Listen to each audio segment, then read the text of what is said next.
안녕하세요. 심리맨입니다. 심리맨 TV 채널은 심리와 마음에 관한 이야기를 나누는 심리 전문 채널입니다.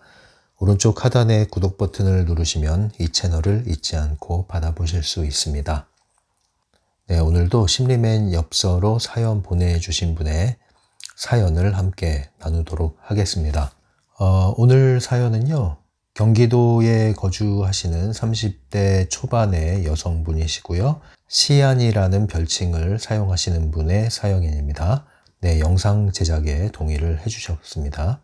네, 그럼 사연을 읽어드리도록 할게요. 안녕하세요, 심리맨님. 이전에 메일로 문의드렸던 시안이라고 합니다.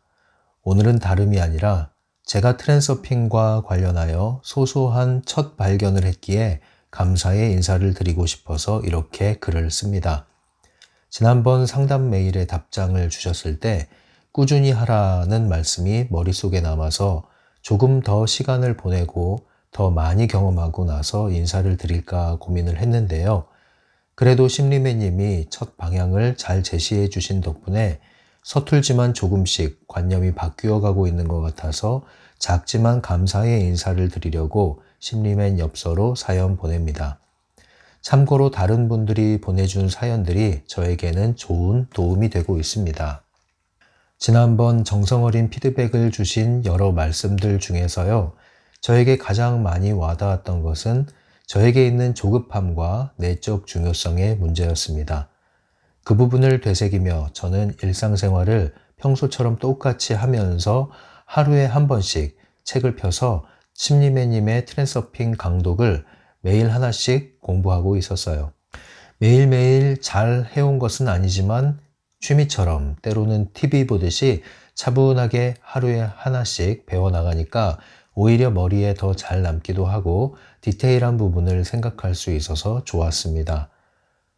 그러다가 어제 드디어 제가 펜듈럼이라는 것을 처음 발견하는 경험을 하게 됐는데요. 그 상황은 이렇습니다. 저는 스타트업 회사에서 팀장으로 일하고 있어요. 사장님과 실장님은 부부 사이고요. 저는 두 분과 알고 지내던 사이여서 모두가 친구처럼 가깝게 지내는 분위기입니다. 그런데 어느 날 회사에서 사장님이 갑자기 저한테 코로나 진단 키트를 주시더니 한번 해보라는 거예요. 저는 아무 생각 없이 검사를 했습니다. 그러고 나서 그냥 그런가 보다 하고 있었죠. 그런데 알고 보니 제가 지난 업무 과정에서 확진자와 밀접 접촉을 했다는 거예요. 제가 확진자와 접촉했다는 이야기를 듣고 나니까 저는 순간 이런 생각이 들었습니다. 아니, 그런 사실을 왜 미리 정확하게 공지해 주지 않은 거야? 확진이라도 되면 당분간 스케줄을 다 취소해야 되는데 미리미리 주의를 기울여서 얘기를 해줘야 되는 거 아닌가? 라고요. 그래서 사장님께 말씀드렸어요. 사장님, 밀접 접촉자면 자가격리 대상 아니에요? 그러자 사장님은 당황했는지 그제서야 방역 기준을 살펴보시더군요. 저는 확 짜증이 올라오기 시작했어요. 저는 혹시 모를 상황에 대비하려고 여기저기 연락을 취하면서 스케줄을 하나씩 정리하고 있었죠. 그런데 실장님이 들어오시더니 저더러 안 걸려 라고 하시는 거예요. 그 말을 듣고 저는 순간적으로 너무 어이가 없어서 그건 너무 무책임한 말씀이세요 라고 했어요. 방역 기준을 살펴보니 다행히 백신 접종자는 격리 대상에서 제외라고 나와 있더군요. 그래도 혹시 모를 상황을 대비해서 영양제와 진단 키트를 더 준비하고 출근해서도 사적인 만남은 일주일 정도 피하기로 했습니다. 그런데 제가 감정적으로 반응한 것에 실장님이 화가 나셨는지 그냥 모두 다 재택근무해 라는 지시를 하더라고요. 사장님은 상황을 제대로 몰라서 생긴 일이라고 했지만 실장님은 앞뒤 가리지 않고 계속 주장을 했어요. 사실 이 부분은 실장님이 아니라 사장님 권한이거든요.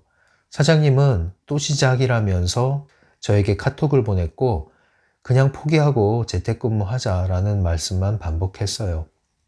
사장님은 당황하는 모습을 보였죠. 실장님이 고집이 워낙 세서 평소에도 사장님이 힘들어하곤 했거든요. 이런 상황에서 평소에 저였다면 아니 이런 중요한 공지는 바로바로 해줘야 되는 거 아니야? 라면서 저의 옳음을 주장하려고 했을 거예요. 그런데 그 순간 그동안 심리매님 영상에서 자주 들어왔던 이 말이 떠올랐어요. 펜듈럼과 맞서 싸우지 말라. 그래서 저는 제 업무에 큰 지장을 주지만 않는다면 그냥 무시하고 넘어가려고 했습니다. 그런데 계속해서 업무가 방해될 정도로 막무가내로 지시를 하니까 이대로는 도저히 안 되겠다는 생각이 들었어요. 저는 사장님께 먼저 제가 취하려는 행동을 말씀드리고 나서 실장님께 가서 말씀드렸어요.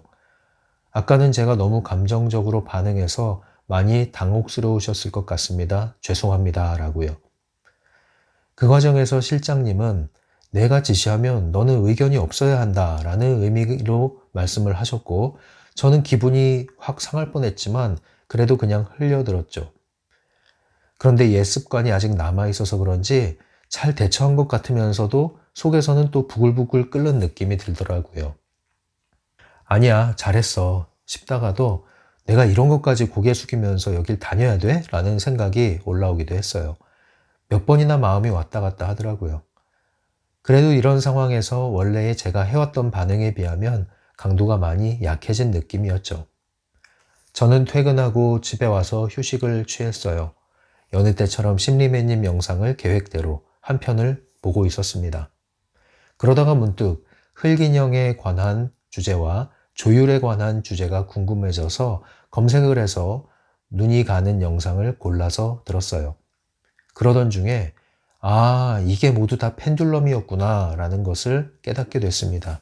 사장님의 대처 방식에 대해서 이게 과연 옳은 것인가 라는 의문을 떠올리다가 생각과 감정이 혼란스러워졌고 그러다 감정이 격해지고 또 한편 자책도 하다가 또다시 억울해지고 그래서 결국에는 현실에 맞서는 반응을 보이고 상황을 애써서 무시하려고도 했지만 또 자꾸만 저의 약점이 건드려졌던 이 모든 상황들이 이해되기 시작했습니다. 이 문제에 어떻게 대응할지를 전전긍긍하면서 생각과 감정에 사로잡혀 있던 그 자체가 펜듈럼에 빠져 있는 거였다는 것을 보게 됐어요. 무의식적으로 올라오는 감정을 억누르려고 하고 있었다는 것도 알게 됐죠. 저는 자신을 계속 돌아봤어요. 나에게 무엇이 그토록 스트레스가 되었고 어떤 중요성이 들어 있었던 것일까를 살펴봤죠. 이렇게 정리가 되더라고요. 저는 어린 시절에 친구의 어머니로부터 억울하게 혼난 기억이 있습니다. 저희 어머니는 너무나 바빠서 학교 행사에는 참여할 수가 없었거든요. 그런데 저만 어머니 없이 혼자 참석한 행사에서 친구의 어머니로부터 억울하게 혼이 났던 거였습니다. 아마도 그때 이런 마음이 올라왔던 것 같아요. 내가 나를 제대로 지켜야 돼. 내가 아니면 나를 지켜줄 사람은 아무도 없어. 무시당하고 싶지 않아. 내가 잘못하지도 않았는데 대체 왜 사과를 하는 거지? 지는 기분이 정말 짜증난다. 이런 생각들이 저에게 중요성으로 작용한 것 같아요. 제가 그동안 중요하다고, 당연하다고 여기고 강하게 밀어붙여온 것들이 또 그걸 지켜내려는 과정에서 새어나오던 분노, 또 그걸 무시하고 억눌렀던 나, 이 모든 것의 시작과 중심에 펜듈럼이 있었다는 것과 제가 펜듈럼에 휘둘렸었다는 것을 처음으로 알게 됐어요. 이렇게 제 자신을 들여다보는 과정에서도 원래의 제 성격대로라면 내친김에 확실하게 파내야 된다라면서 아마 지칠 때까지 저를 몰아세우면서 원인을 찾아냈을 거예요.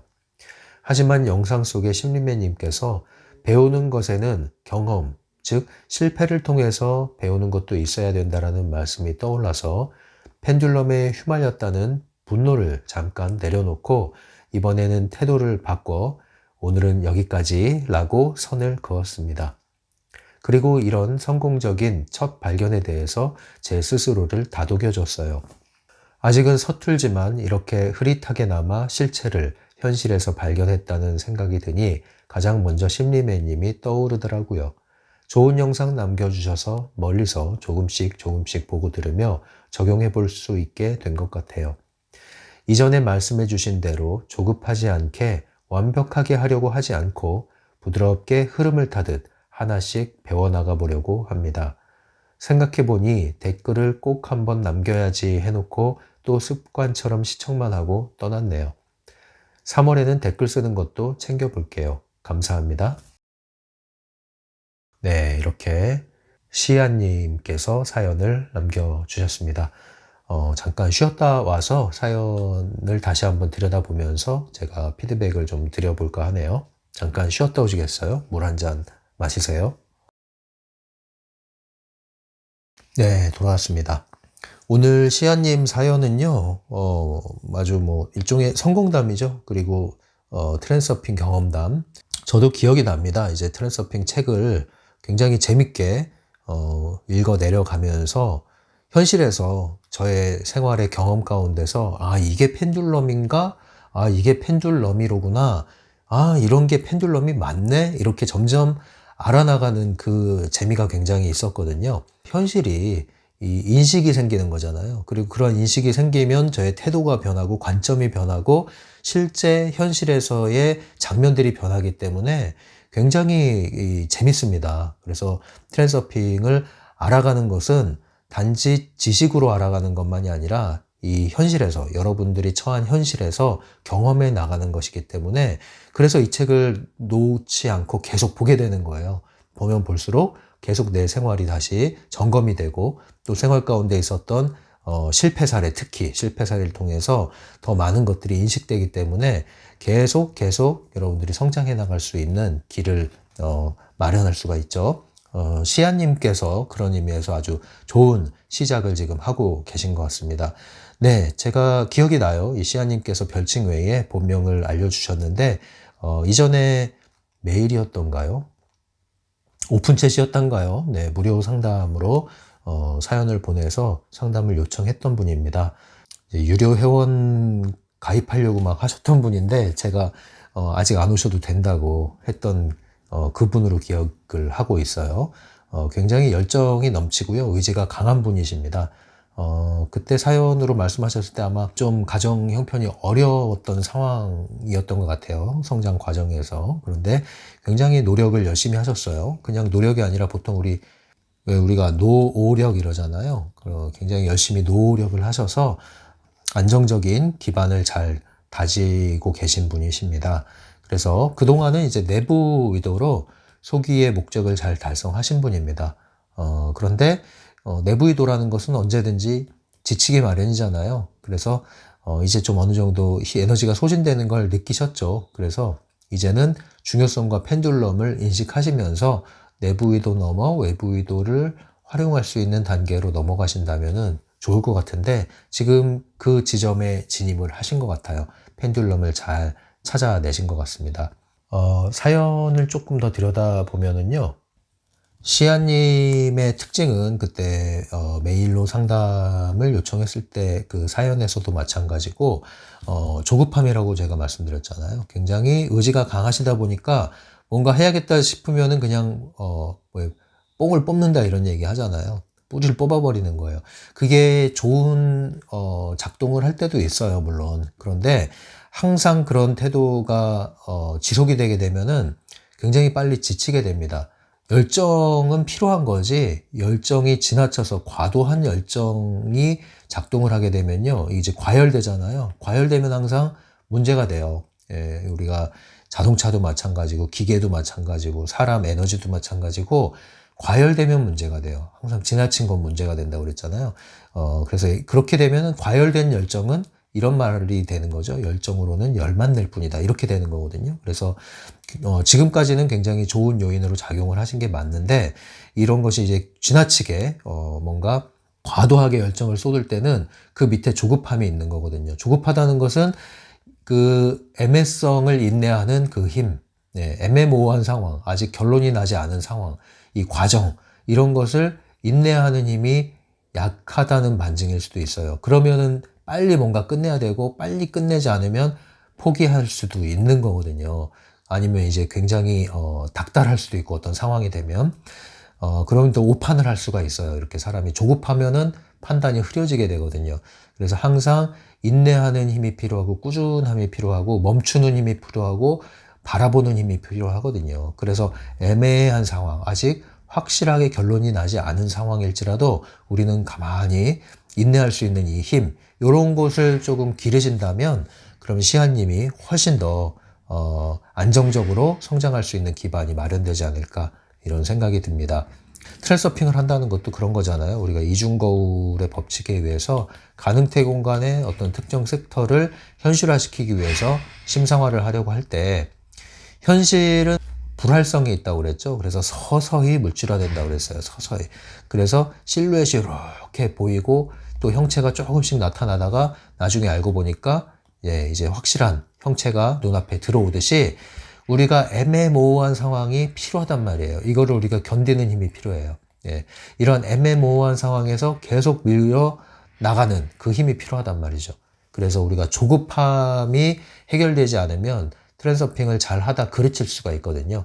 그런 의미에서 시아님께서 이 조급함이라는 화두를 잘 인식을 하신 것 같고요. 그래서 이번 경험에서 잘 그게 묻어 나왔던 것 같아요.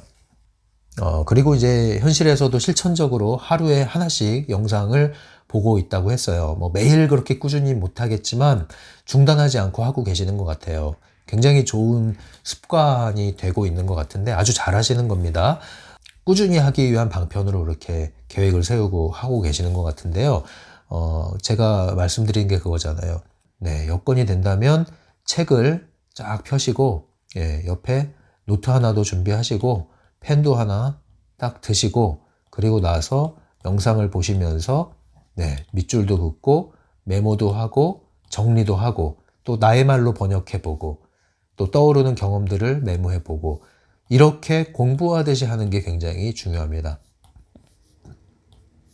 이렇게 하시면 그냥 듣는 거랑은 달라요. 그냥 우리가 산책하면서도 사실 들을 수 있죠.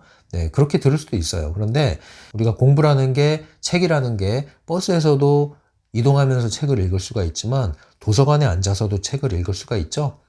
그런데 어떤 태도로 공부하느냐는 큰 차이를 가져오거든요. 트랜서핑도 마찬가지예요. 반드시 이렇게 해야 된다는 의미가 아니라 이렇게 하는 것이 필요하다, 때로는. 그냥 뭐 걸으면서 산책하면서 듣는 것도 나쁘지는 않다. 그것도 도움은 된다. 그러나 할 수 있다면 이렇게 여러분들이 딱 시간과 공간을 구분을 해서 온전히 이 한 챕터 한 챕터에 몰입을 한다면 여러분에게 좋은 거예요. 여러분에게 훨씬 더 많은 것들이 들어가게 돼 있다고요. 그래서 아주 지금 잘하고 계신다라는 칭찬을 해드리고 싶습니다. 스타트업 회사에 다니고 계신다고 했는데요. 뭐 잠깐 여기에 대해서 말씀드리면 스타트업이면서 동시에 이 사장님과 실장님이 부부라고 그랬어요. 부부 사이. 그리고 이 시아님은 이분들과 이제 지인 관계. 그리고 이제 소규모 조직이겠죠. 그러다 보니까 이제 편한 분위기, 친구 같은 분위기, 가족 같은 분위기인데 이게 이제 스타트업의 장점이자 단점이 되는 거죠. 소규모 조직은요, 또는 뭐 가족 회사일 수도 있고 이런 소규모 조직에서는 시스템이 좀 약해요. 그래서 보통 조직 펜듈럼이라는 것이 펜듈럼의 전형이라고 할 수 있을 만큼 강력한 이유가 그 시스템이 잘 정비되어 있기 때문이거든요. 그래서 펜듈럼의 조직이라고 한다면 우리는 그 조직 안에서 그 시스템을 잘 파악을 해야 돼요. 그리고 시스템에 의해서 굴러가야 되는 거거든요. 그래서 거기서 어떤 개인의 감정이 앞서간다든가 나의 옳음을 주장한다든가 하는 것이 큰 의미가 없어지는 거죠. 근데 소규모 회사에서는 상대적으로 그러한 강력한 시스템이 작동하진 않아요. 스타트업이라고 하시면은 아직 보완해야 될 게 많이 있기 때문에 많은 과정을 거쳐야 됩니다. 그래서 이 소규모 스타트업이라는 조직을 잘 이해를 하시면서 일을 하시면 도움이 될 것 같아요. 이런 곳에서는 어떤 펜듈럼이 우세할까요? 시스템으로 나를 괴롭히는 것보다는 인간관계에서 오는 갈등이 많을 거예요.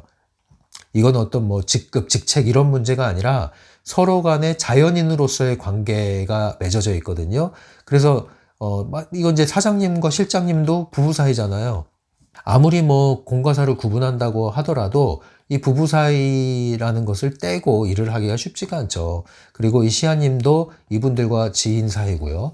그렇다고 한다면은 여기서 오는 갈등은 이 조직의 펜듈럼이 주는 갈등보다는 자연인으로서의 인간관계에서 오는 갈등, 이런 것들이 이제 올 수가 있어요. 그래서 공과 사가 구분이 안 됨으로 인해서 공적인 일에서 오는 스트레스를 사적으로 받아들일 수도 있다는 거죠. 그리고 공적인 일을 사적으로 처리할 수도 있다는 거예요. 이런 것들 때문에 불필요한 갈등이 또 일어날 수 있는 소지가 있는 게 이런 소규모 뭐 가족 사업이라든가 스타트업 이런 곳이 될 수가 있는 거죠. 그래서 공사 구분 잘하는 게 굉장히 필요한데 그게 또 쉽지가 않다는 거. 예. 그게 잘 안 되면은 가족 같은 분위기여서 굉장히 화기애애하고 웃으면서 일하다가 나중에 화기애매해지고 웃다가 싸움이 나는 그런 일이 벌어질 수도 있죠. 그러나 반면에 또 이런 조직에서는 트랜스서핑을 굳이 적용한다면 프레일링이 잘 통할 수 있는 조건이 되기도 해요. 그래서 이런 걸 잘 이해하셔서 적응하시는 게 필요할 것 같고요. 이 스타트업이 성장하려면은 어쩔 수 없습니다. 조직은 펜듈럼이기 때문에 그리고 펜듈럼이 만들어져야 조직이 계속 살아남을 수가 있어요. 그래서 이렇게 스타트업을 자리 잡게 하시려면은 펜듈럼을 구축하셔야 돼요. 펜듈럼 구축이 절대로 필요합니다. 그래서 펜듈럼의 규칙 이런 것들을 만들어 나가고 그 규칙 아래 스스로가 역할을 해나가지 않으면 스타트업이 다음 단계로 도약하는데 걸림돌이 될 수가 있습니다. 또 하나는 그 의사결정을 많이 할 거 아닙니까? 조직에서 의 의사결정을 하는 리더, 사장이나 실장, 이분들이 개인의 감정이 앞서면 안 돼요. 그러면은, 이 다음 단계로 진입하기 어렵습니다. 이 조직이. 그래서, 물론 이제 지금 이 사연 보내신 분은 이제 여기서 팀장으로 일하시는 분이지만, 이 사장님이나 실장님은 이 방송을 듣고 있지 않겠지만 이러한 위치에 계시거나 역할을 하시는 분들이 계시다면은 이런 걸 좀 염두해 두시면 좋겠다는 생각에 말씀을 드리는 거예요. 자, 이제 뭐 코로나 얘기입니다. 네, 코로나 지금 뭐 확진자가 오미크론 확진자가 뭐 엄청나게 늘어났죠. 뉴질랜드도 뭐 기가 막히게 늘어났습니다. 예, 예전에는 뭐 10명만 넘어도 깜짝 놀라는 그런 상황이었다면은 이제 델타 변이를 넘어서 오미크론으로 왔을 때는 여기도 뭐 엄청난 인원이 늘고 있는데요. 거의 이제 뭐 정점을 찍는다고 그래요. 조금 있으면. 근데 뭐 오미크론은 그렇게 확산력은 빠르지만 그만큼 치명률이 낮아졌다고 얘기를 하죠.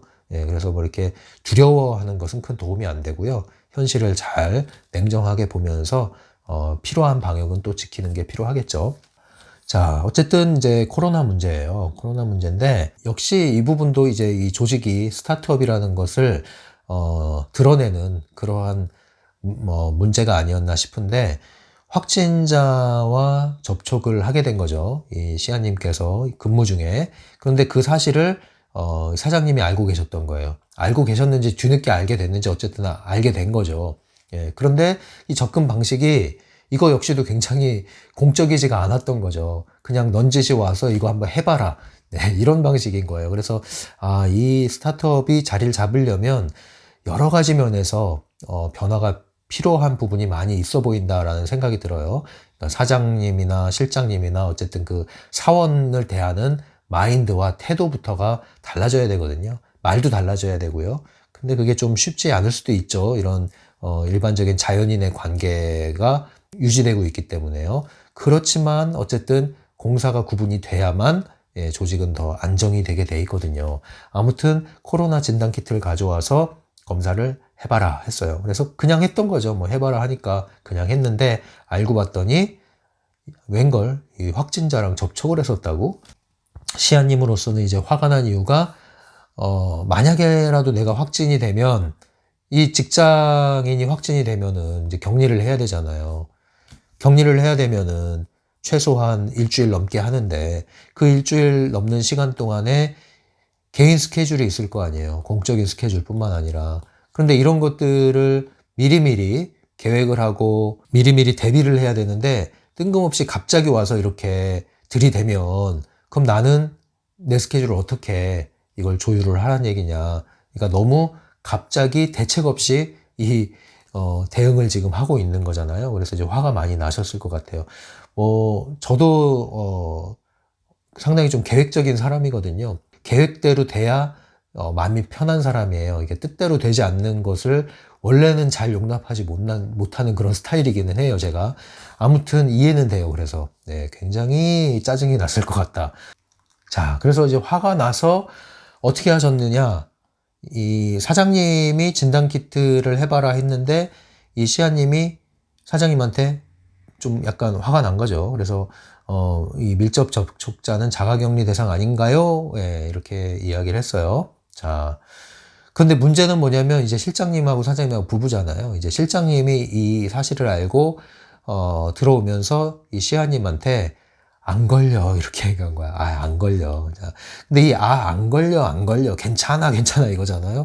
전형적으로 지금 사장님과 이 실장님의 캐릭터가 드러나는 발언 같아요. 이런 거 하나가 이제 그분의 스타일이 반영되는 거잖아요. 예. 사장님은 굉장히 인간적이신 분 같고요. 이렇게 일을 엄정하게 일은 일처럼 하셔야 되는데 사람 관계를 되게 중시하시는 분 같아요. 사장님은. 근데 실장님은 그 뭐로 가도 서울만 가면 된다 뭐 그런 얘기 있잖아요. 그러니까 과정 절차보다는 결과가 중요하신 분 같고요. 반드시 그렇게 안 해도 상관없어. 그러니까 그런 원칙에 너무 묶이지 마. 뭐 이런 주의일 수도 있는 것 같아요. 네, 그래서 괜찮아 괜찮아 이렇게 안 걸려 이렇게 하는 거죠. 보통 원칙주의자들은 그렇게 말을 못 하죠. 스스로가 용납할 수 없기도 하고요. 그 시아님은 말하자면은 반대인 거예요. 이 실장님과는 좀 반대예요.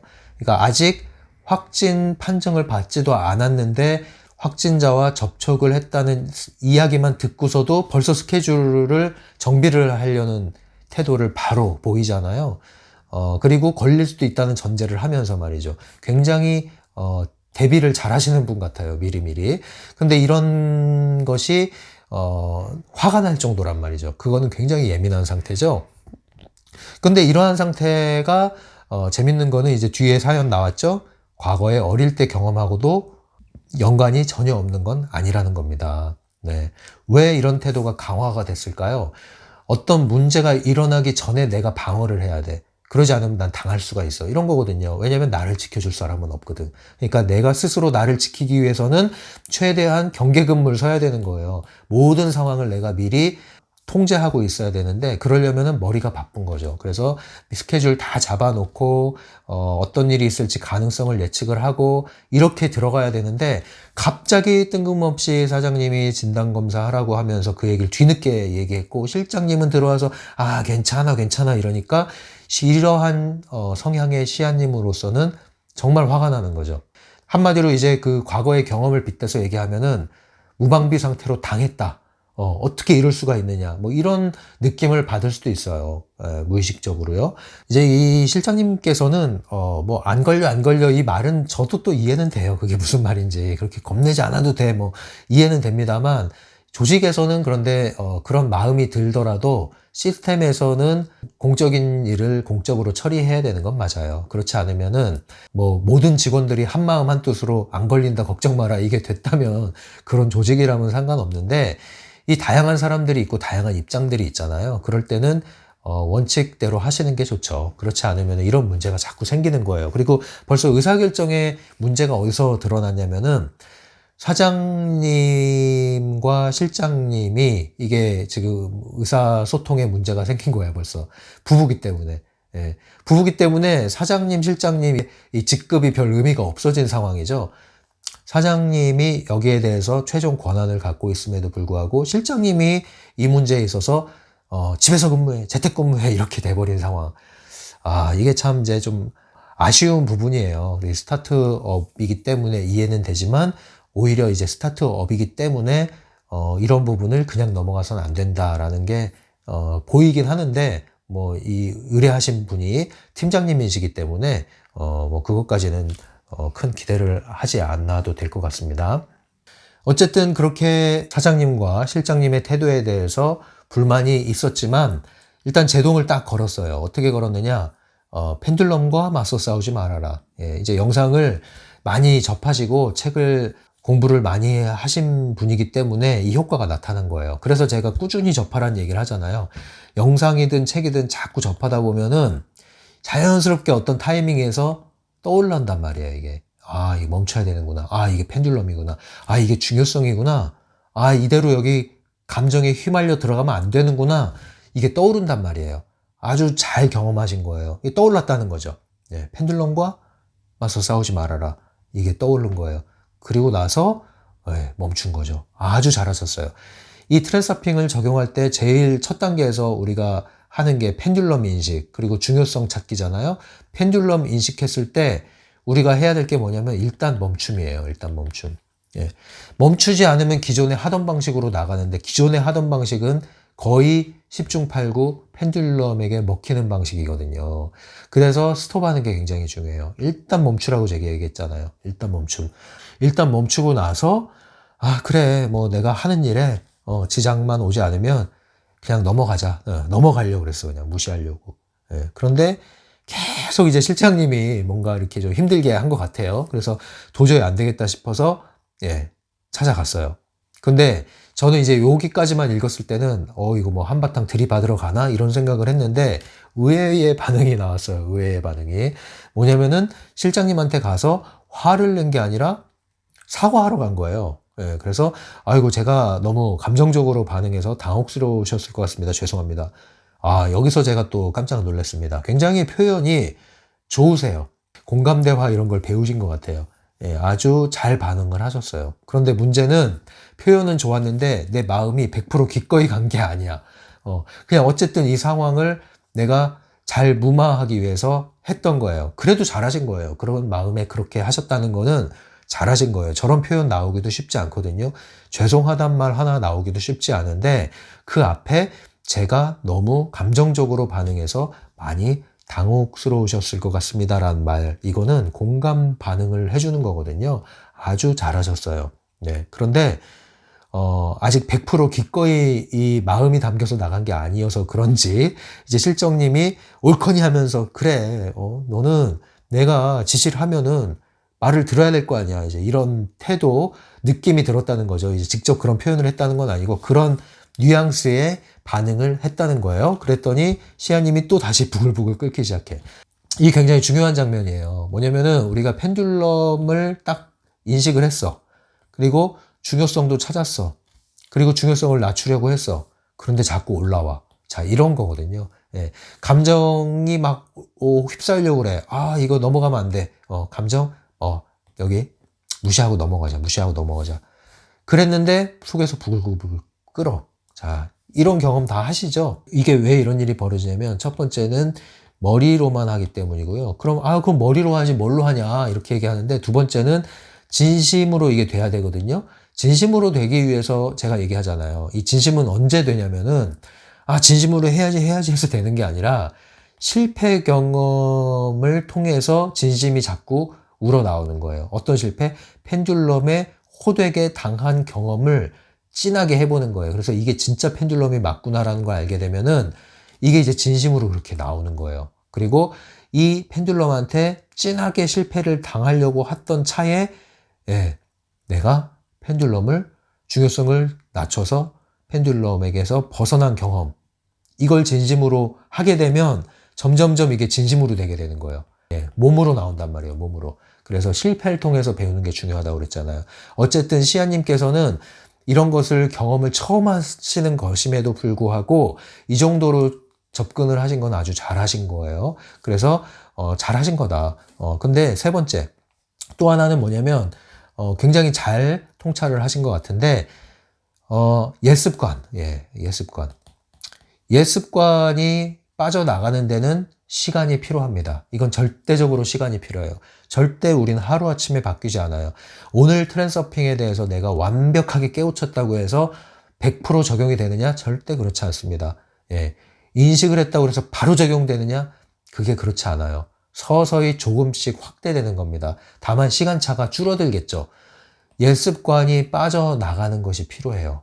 이거 절대적으로 시간이 필요한 문제입니다. 그래서 이 옛습관이었다는 걸 아는 것만 해도 굉장히 큰 성과인데, 시아님께서는 요거를 짚어주셨어요. 그래서 아주 잘하신 것 같아요.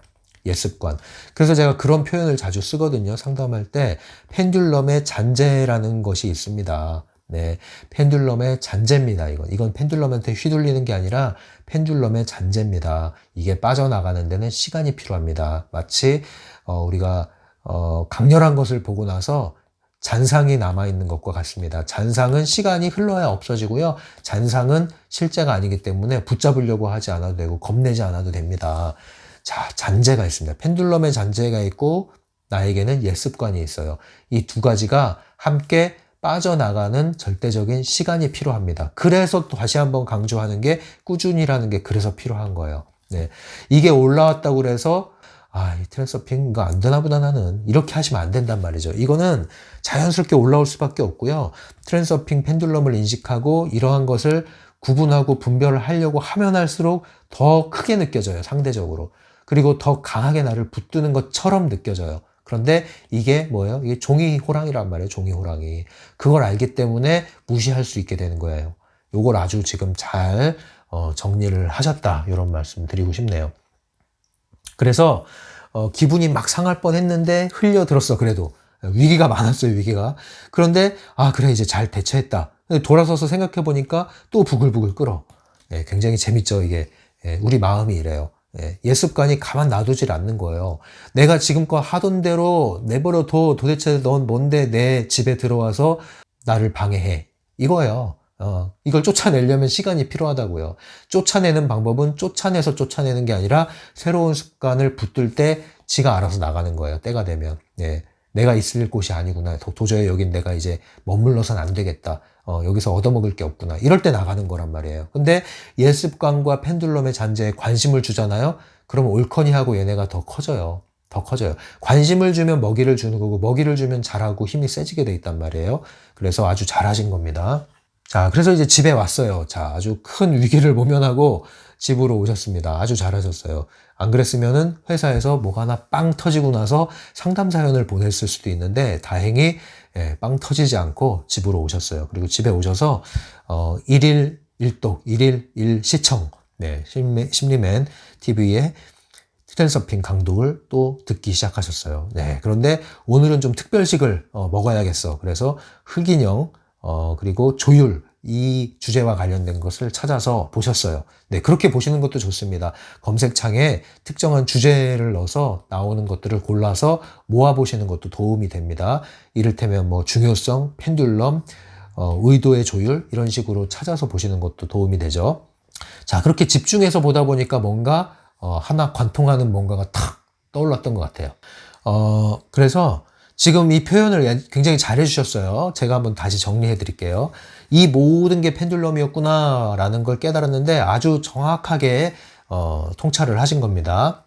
사장님이 대처한 방식에 대해서 화가 났죠. 왜냐하면 나는 옳고 그름의 관념이 있었거든요. 옳고 그름. 그리고 이게 필요한 거지만 너무 강하면은 이거는 펜듈럼의 미끼가 돼요. 여러분, 옳음을 주장하고 심지어 여러분이 옳았는데 여러분이 펜듈럼에 낚이는 경우가 있다니까요. 이런 경우가 있어요. 그래서 여러분들이 그 정의는 굉장히 우리가 추구해야 될 숭고한 가치인 것이 분명합니다만 이 정의가 펜듈럼이 우리를 사로잡기 위한 미끼로 사용될 수 있다는 것도 잊으시면 안 돼요. 그러면 여러분들이 정의를 추구하는 것이 아니라 정의라는 펜듈럼에 여러분들이 놀아난다니까요. 그래서 스트레스는 받을 대로 받고 정의를 추구하다가 여러분은 생명력이 바닥나게 돼 있어요. 그렇게 하시면 안 됩니다. 모든 사람이 각자 자기의 고유의 빛깔에 빛을 발할 때 그럴 때 사실은 공의롭고 정의로운 세상이 펼쳐지는 거거든요. 근데 그런 것들을 우리가 펜듈럼은 굉장히 교묘하게 작용을 합니다. 그래서 이런 것들을 여러분들이 놓쳐버리면은 또 속는 거예요. 또 속는 거. 제가 불의하란 뜻은 아닙니다. 이렇게 얘기하면 또 오해를 하신단 말이에요. 불의하란 뜻이 아니에요. 정의로워야죠. 당연히 정의로워야죠. 정말 불의로 똘똘 뭉친 사람들 많죠, 요즘에. 조심하셔야 돼요. 정말 부끄러움을 모르는 그런 사람들이 많은 것 같아요, 요즘에. 그런데 그래서는 안 됩니다. 정의로워야 됩니다. 그런데 정의라는 것도 펜듈럼의 미끼가 될 수 있다는 것은 잊지 마시라는 거죠. 자, 아무튼 이게 옳은 것인가? 라는 이것에 대해서 뭐가 떠올랐다? 의문이 떠올랐다. 자, 이게 중요해요. 펜듈럼이 우리를 낚을 때 방식이 있다고 그랬잖아요. 생각을 일으키고 감정을 일으킨다 그랬잖아요. 그냥 생각을 하는 건 문제가 안 돼요. 감정을 느끼는 것도 문제가 안 돼요. 근데 감정이 일으켜져요. 격동하게 돼. 요동하게 돼. 생각이 일으켜져요. 생각이 빠지게 돼. 예, 생각에 자꾸 골똘히 빠지게 돼. 휩싸이게 돼. 이게 펜듈럼이 끌고 가는 방식이에요. 근데 그 처음에 첫 단추가 뭐냐면은 물음표예요, 물음표. 네. 먼저 생각을 건드리면 감정도 따라오거든요. 그 생각을 교란시키는 게 뭐예요? 물음표예요, 물음표. 예. 의문을 들게 하는 거예요. 예, 의문, 의혹. 예. 가만있어 봐. 지금 쟤 나 무시한 거 아니야? 가만있어 봐. 지금 쟤 나 차별한 거 아니야? 가만있어 봐. 나 지금 홀대 당한 거 맞지? 자, 이제 무시. 자, 이렇게 물음표를 일으키는 거예요, 물음표. 여기서부터 이제 생각에 빠지는 거예요. 예. 또는, 아, 내가 지금 저 사람한테 실수했나? 내가 좀 무례했나? 저렇게 말하지 말았어야 됐나? 내가 표정을 떨떠름하게 해줬나? 저 사람 화났나? 자, 이 물음표. 이 물음표를 먹지 마세요, 여러분. 이 물음표 하나 딱 삼켰다가 펜듈럼의 미끼를 먹고 쭉쭉쭉쭉 에너지가 빨리기 시작하는 겁니다. 그래서 첫 번째 펜듈럼의 그 미끼는 뭐였느냐? 시아님의 펜듈럼의 미끼는 이 의문이 떠오른 거예요. 이거 잘못된 거 아니야? 이래도 돼? 그래서 이제 자연스럽게 이제 다음 단계로 가는 거예요. 생각과 감정이 혼란스러워지셨대요. 네.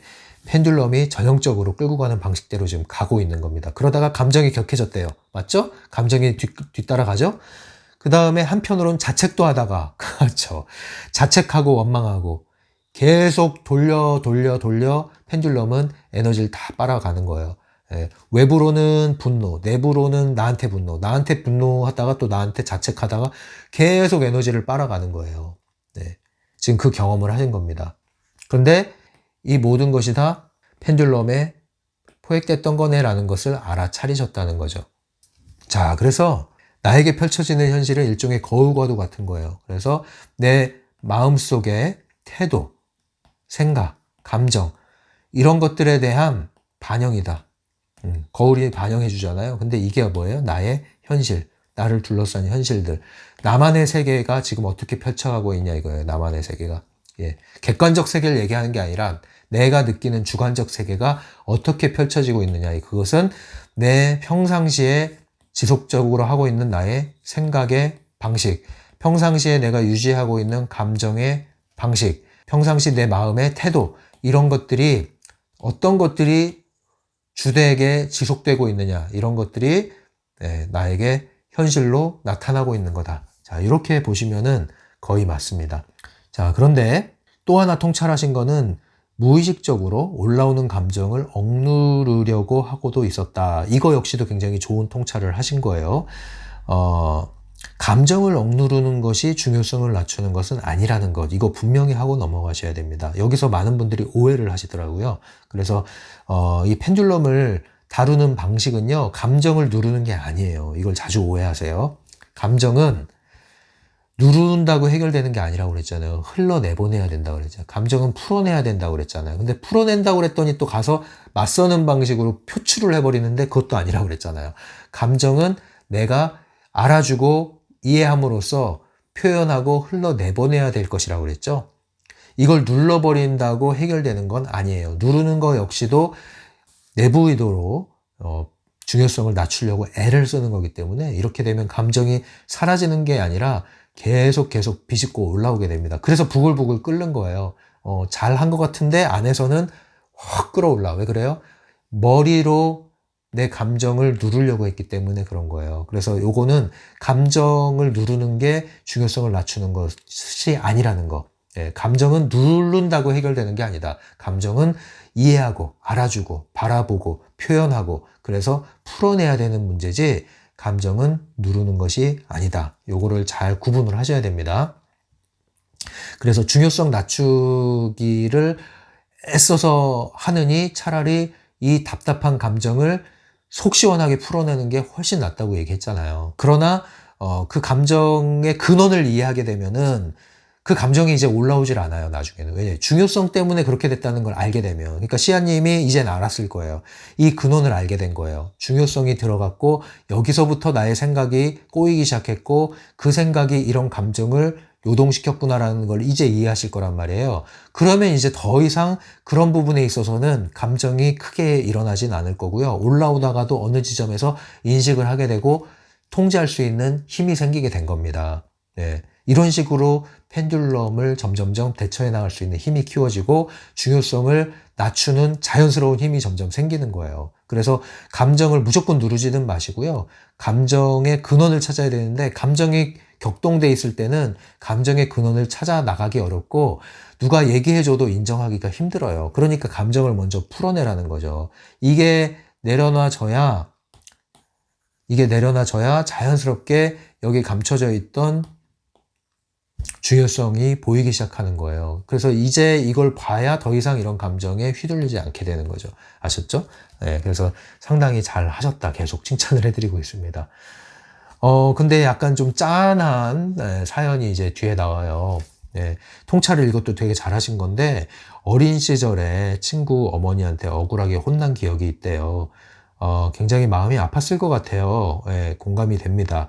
얼마나 외롭고 쓸쓸했을까요? 예, 어린 시절에 어머니께서 아무래도 그 뭐 생계를 유지하시는 일을 하시기 때문에 바쁘지 않았을까라는 생각이 들어요.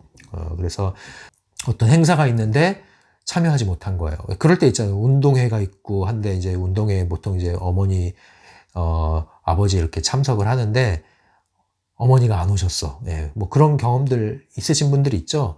예, 다 같이 웃고 있을 때 잔칫날에 혼자 쭈삣쭈삣하게 되고 하는 그런 경험들. 예, 드라마에서도 그런 게 묘사되고는 하는데 그런 경험이 있는 분들이 있을 거예요. 근데 이제 내가 그랬지라고 얘기할 수 있으면은 이제 그 경험들이 다 통과가 된 건데 여전히 그런 기억들을 떠올릴 때 가슴 한켠이 아프고 위축되고 여전히 그게 슬프고 원망스럽고 이러신 분들은 그게 여전히 지금 영향을 미치고 있는 건데 그렇다면 그걸 이제 털어내셔야 됩니다. 그런 분들은 지금 그걸 정리하지 않으시면 계속 여러 인간관계에서 그게 영향을 미치게 돼 있어요. 그래서 그걸 풀어내셔야 돼요. 근데 시아님은 그런 부분에 있어서 상당히 잘 풀어내시고 정리도 잘 돼 있는 것 같아요. 이렇게 말씀하시는 거 보면요. 그리고 중요성도 잘 찾아내셨어요. 충분히 이해가 돼요. 이런 경험이 있었다면 어린 시절에 저런 마음이 들었다는 거를 충분히 이해할 수가 있어요. 강해진 거죠. 내가 나를 지키기 위해서. 예, 엄마가 없이 나 혼자서 내가 지는 거 무너지고 싶지 않았던 거예요. 그래서 그때부터 무시당하지 않으려고 힘을 키우기 시작했죠.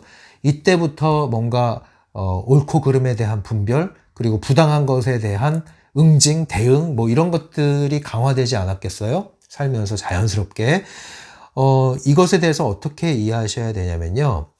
그때는 옳았다. 그때는 옳았고 지금은 끝났다. 이제 이렇게 생각하셔야 돼요. 네. 약간 무슨 뭐 홍상수 감독 영화 제목 같은 느낌이 드는데 네, 그때는 옳고 지금은 끝났다. 네. 이렇게 정리를 하시면 돼요. 이 말은 뭐예요? 그때는 그렇게 하시는 것이 잘하신 거예요. 왜냐하면 보통은 그런 상황에서요. 굉장히 무너집니다. 어린 마음에 무너져요. 그리고 심지어 엄마한테도 그 얘기를 못해요. 그럼 완전히 이거 상처로 안게 되거든요. 엄마는 몰라요. 관심도 없고 어떨 때는. 그런데 이런 것이 엄청나게 빗으로 꽂히거든요.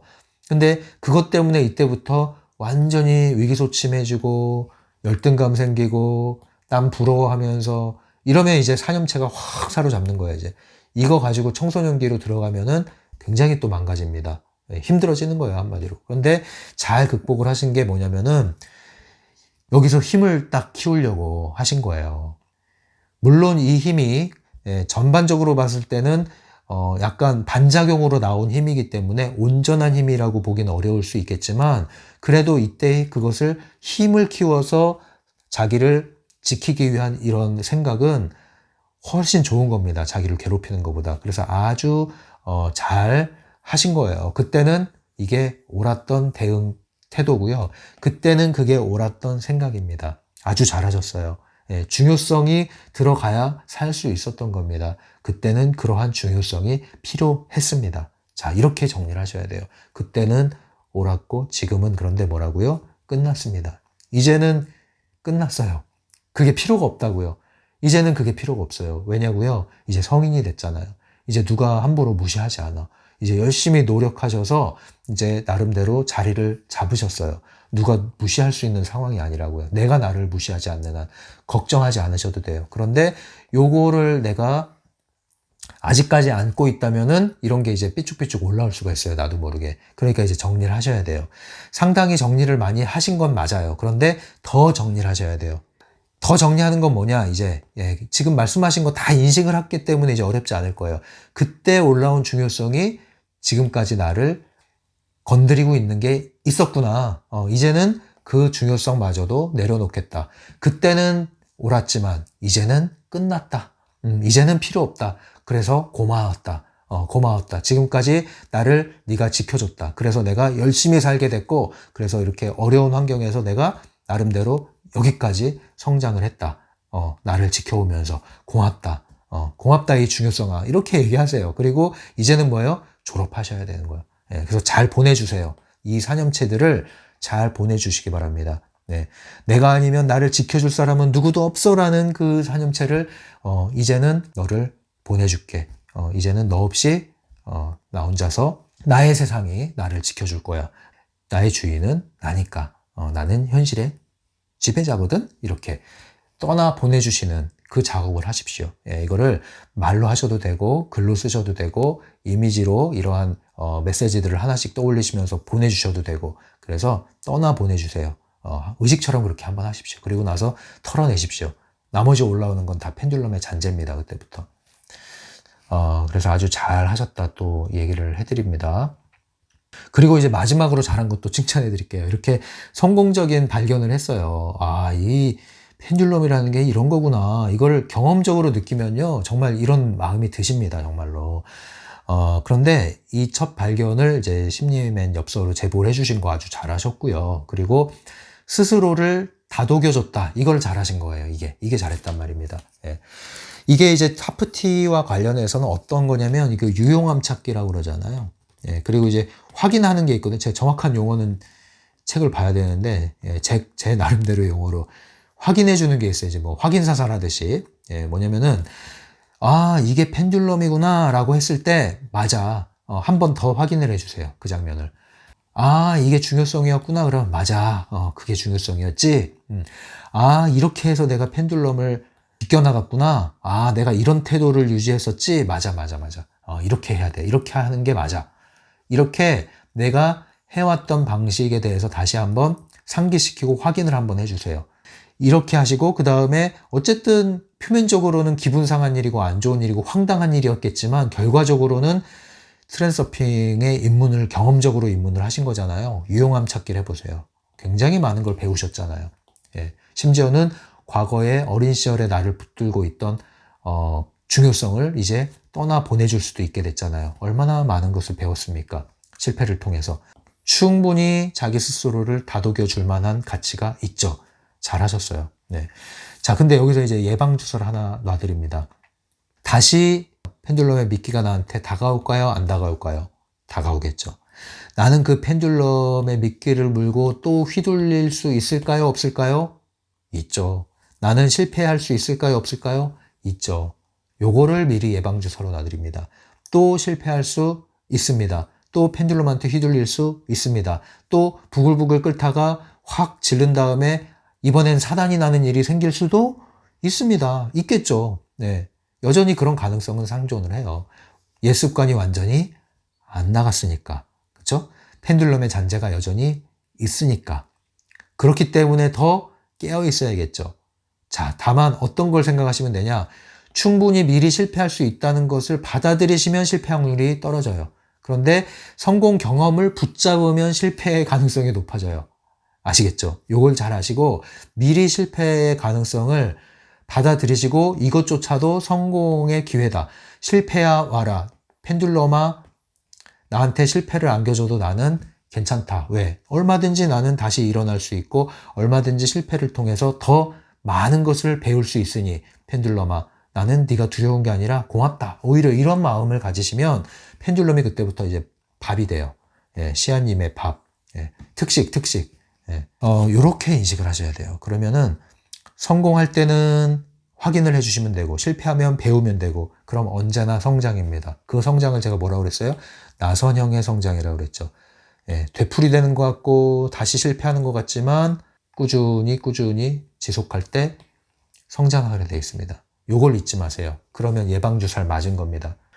이렇게 해서 오늘 시아님의 사연을 다뤄봤는데요. 시아님이 잘 통찰을 하셔서 많은 걸 얻어 가신 것 같고요. 제가 뭐 딱히 부연 설명할 게 별로 없을 정도로 잘 짚어주셨어요. 스스로를. 잘 하고 계시니까요. 이대로 계속 해나가시면 될 것 같습니다. 다시 한번 말씀드리지만 시아님은 꾸준히 하시는 것만 잘 하시면 돼요. 조급함을 좀 내려놓고요. 그러면 시간이 시아님을 더욱더 깨어있는 그리고 주인이 되는 그러한 위치로 끌고 가게 될 겁니다. 네, 또 언제든지 좋은 사연이든 나쁜 사연이든 뭔가 배움이 있으면요. 함께 나눠주시면 많은 분들에게 도움이 되니까요. 부담 없이 심리맨 엽서 활용해 주시기 바랍니다. 감사합니다. 지금까지 심리맨이었어요.